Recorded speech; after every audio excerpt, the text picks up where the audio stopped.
What's up, y'all? I'm Audacy's Ryan Mitchell, and we are checking in with the one and only, the Kim Petras. Hi, Quinn. How's it going? I am so excited always to chat with you. I feel like we're just like connected because the last time we chatted was at the VMAs where you were the first ever trans artist to perform at the show. And then you went on to perform at the EMAs. How has life been since? Like, catch me up a little bit. Okay, no, like literally, those were such insane moments. Those were crazy moments. I'm so happy to see you again. I've been good. I've been finishing up everything like album wise and surprise wise because I kind of have a little surprise coming. I posted the first little teaser today of it, so it's something no one's expecting. It's super exciting, so yeah.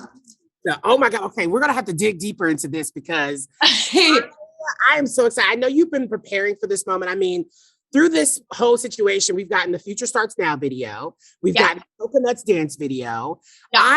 I mean, and just to let you know, Future Starts Now is sitting atop of the Channel Q charts and has been for the past 4 weeks. Yes, thanks, Channel Q. That's so exciting. No, you just had a year unlike any other. And I just wanted to know, like, when you were shooting those videos, how was it while you were experiencing? I mean, we're all experiencing this pandemic. So, were there any situations? How's that been for you? Adjusting? Well, I'm happy that I get to do stuff with my dancers again because, like, during lockdown last year, that just wasn't really possible. So it's nice to be with my dancers, to film stuff with people in it. Like, I obviously just want to get people in it because I miss being around people all the time and that stuff. But yeah, it's been so amazing because it's been such a like level up for me as an artist. Like, I feel like I finally like have found my like visual kind of strong points, like where I'm good, where I, what I want to be good at and what I want out there. So yeah, it's just been, I've just been working on leveling up as an artist, and leveling up on doubling up on choreo and kind of the full pop star fantasy, because that's what I've always wanted to do. And I'm so happy I finally get to do it. So it's been a lot of prepping, a lot of, fitting, a lot of rehearsing, all of that stuff. Always given the pop star fantasy. And I know you like mentioned your album, like, and you're finishing it up. But when do you know, like in this process, like how do you know when your project is finished? Like what goes into that decision? I try to not like lock out any opportunity for new songs ever until it's too late. And probably my label hates this, but it's just like I constantly like to make music. I love to be in the studio constantly, and I can't help but try to beat out the songs like the longer the album isn't released, because I never want to stop writing. I love just constantly being in the studio. So who knows, until it's a release date, like I could still change it tomorrow and be like, all of this is out and I'm putting these 10 new songs on it. So wish me luck. Sort of like a perfectionist in that way. Do you feel like you really want to make this project more than your other projects that you've released, the one that everyone is talking about? Yeah, for sure. I mean, I've had more time than I've ever had to make an album. It better be banging, it better be really good. And I've never spent that much time in the studio as I have over lockdown. I kind of found like, okay, like this is where I'm most happy. And of course on tour performing, and now I miss that so much. But even then, like I would love to have like a studio bus on a tour so I can just constantly write, because it just like helps me I don't know, to handle life. I love making the music. So yeah, but I'm a perfectionist in the way that we probably wrote like 60, 70 songs up to like 100. Like I don't even know how many songs with it, because we just were like, okay, even if it sucks, every day we're gonna like make something so we stay sane. And then kind of, the best ideas stayed around, and the bad ones moved to the back. So yeah, but it's been interesting also learning to dare to suck, just dare to like, all right, well, I made a shitty mess today and that's all I'm going to do today. And maybe tomorrow I'll feel better about it. Like, I don't know. There's definitely moments like that too, where you just like question yourself and everything.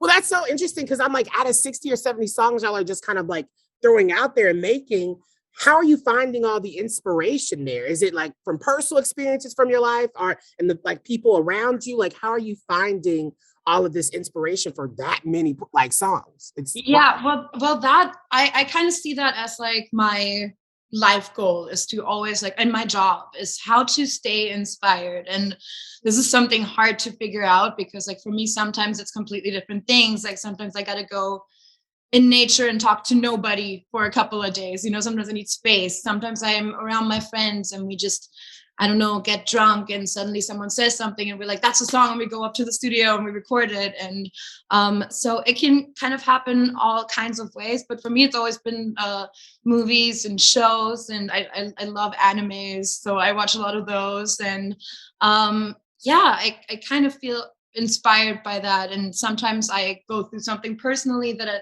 then kind of emphasize and make more dramatic and kind of create like how it felt for me around it or make it a more intense emotion or how I wanted it to feel.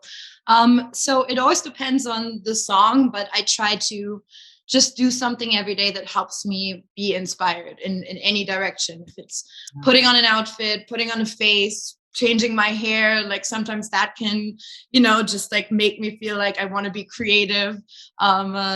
To watching a movie or a show or a musical or reading a book.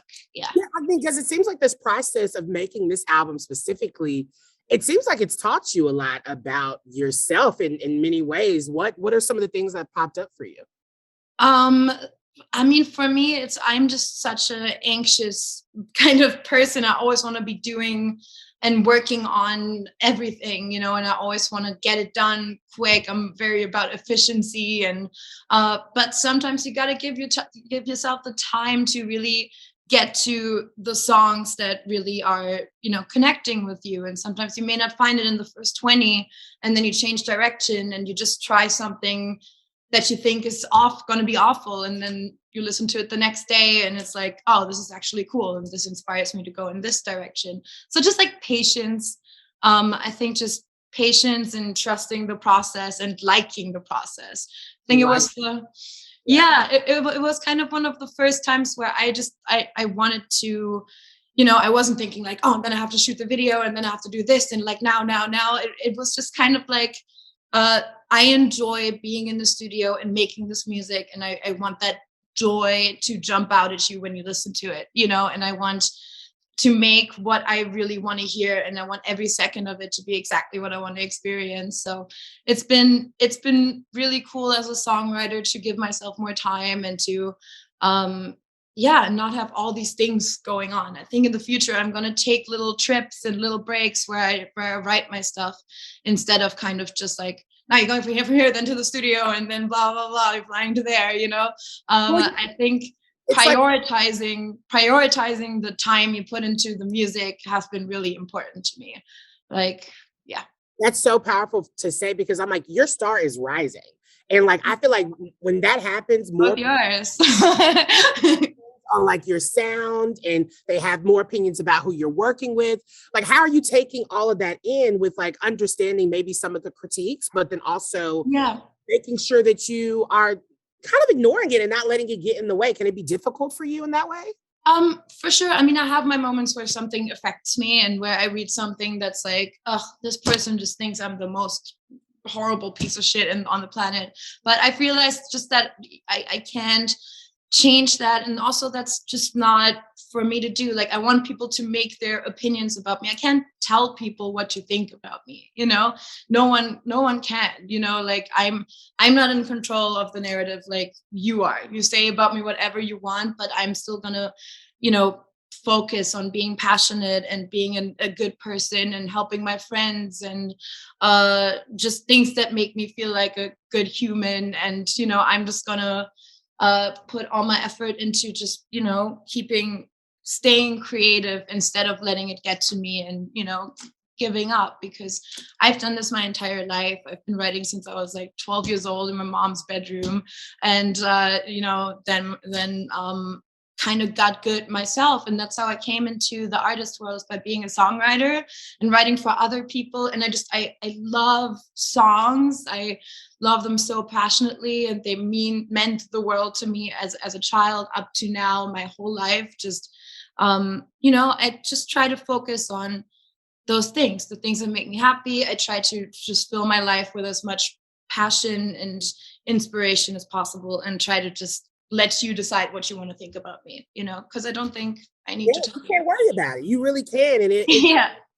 I'm happy that it seems like you're just very grounded in that. Like, you're just like, I can't worry about that mess. It just comes with the territory. Yeah, for sure. And like, let's be like, I love a mess too, like it keeps things exciting, like I certainly, can't please everybody, but it also kind of comes with the territory. Like, I'm trans. Like, some people are offended just that I am trans, and, just don't know how to deal with that. Like, I might have, opinions on songs that people don't agree with, opinions on movies that people don't agree with. And, but I just got to make what I want to make and let that speak for itself.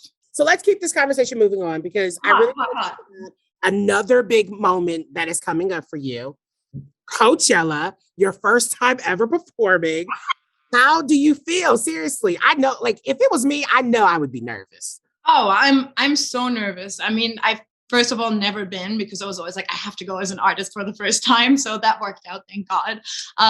But I'm just in the middle of like planning the stage, going through the set, adding things to do that are going to be epic and that I'm really excited about, thinking of picking the songs that no one's heard, picking the songs that people have heard, and just, it's going to be like a one-time performance that I'm only going to do, twice, because it's 2 weekends, but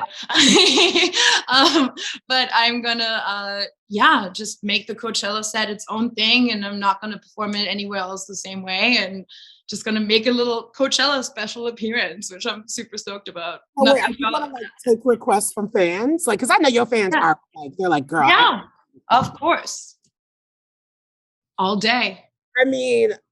Can I get a little hint? Like, is there any songs that we could expect for your Coachella set list? Yeah, for sure. I have a project that kind of just, I started teasing a little bit, that's going to be out by the time of Coachella, and I'm probably gonna do a little that, which is exciting, because no one's really expecting it, and no one even knows it's coming. So yay. But also, I'm going to do the classics. I'm going to do some stuff from the Little Neon Head era, Hillside Boys, and that stuff's always going to be on the set list. But I kind of want to dig out some songs that haven't gotten the love they necessarily deserved. And also, I think I'm going to try to, do some remix action, because like I really want people to jump. I really want to just have the best time in the desert and get really sweaty and just make everybody jump and go crazy. So definitely adjusting it to be Coachella, vibes. Yeah, because with Coachella, every like great collaboration, are you eyeing like somebody to come join you as a secret, like, moment? I've thought about it. Yes, I am thinking about it. I'm reaching out to people. I don't know yet if anything's going to work out. So fingers crossed. I always, there's some girlies I really love and that I really am a big fan of, that I would love to share the stage with for Coachella. I'm all about pop music. I'm all about, all of that. All about the girls in music. So I would love it to be one of the girlies. Yeah. No, I love that. That's really exciting. Even like for your album, if we're going back to like your album that, hopefully it's coming out very, very soon. Yeah, it is. I know Paris Hilton is like a collaborator. Is there any other like that you've really gotten to experience being like, oh my God, I cannot believe that I'm like collaborating with these people on my album that's about to come out? I am still reaching out to people, just trying to get people locked in. So for sure. Like they're at this moment there's Paris, but there's not really much other collaboration going on, which is cool. Is that by choice? No, definitely not. Who doesn't say yes to Kim Petras? There's people. Yeah, and that's fine. I mean, it's like at the end of the day, I just want to make my own music anyways, and I don't think I need it, but there's just some songs that I'm still hoping, like, hopefully it works out. But I'm trying, I'm reaching out. I'm not being like lazy and not trying to have collabs because I need, if they're watching this, I need them to go ahead and say yes, because what are they doing? Yeah, please. Such a huge pop culture moment. For sure. Please, girl, just do it. Well, I love chatting with you. You're just so amazing. And I'm honestly so proud of everything that you've been accomplishing. Like, it's Thank you. beautiful to watch your star rise in the way that it is. And I can't wait to have this album and play it on loop 24/7. Yes. Like, I just want you to invite me to the release party. That's all I'm saying. I just okay, done. I mean, absolutely done. Let's hope I'm look. I want to go on a look with you and like take some pictures and be cute. Okay, hot. Look, done. That's absolutely done. If we are allowed to have a party, Fingers crossed. We can Zoom party. We can get dressed up. So down, pour a little something. I'm Ryan Mitchell, and honey, this is Kim Petras, and that is your Audacy check-in. And yeah, we love you. Bye. I love you so much. Bye-bye.